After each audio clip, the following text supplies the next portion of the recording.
There you go, the gaming chair.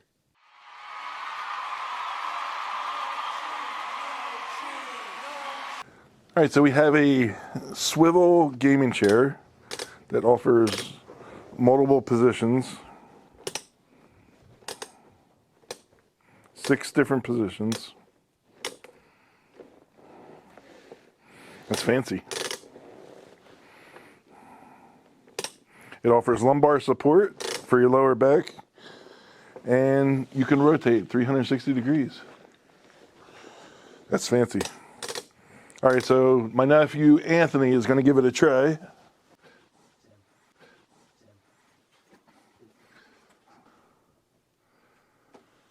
Yes. There you go, the gaming chair. Of course, Peter has the zinger.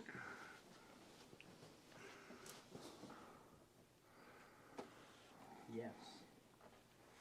And then, how do I put it back? You put it back? Pull it forward and Pull it forward? then push it all the way back. Now you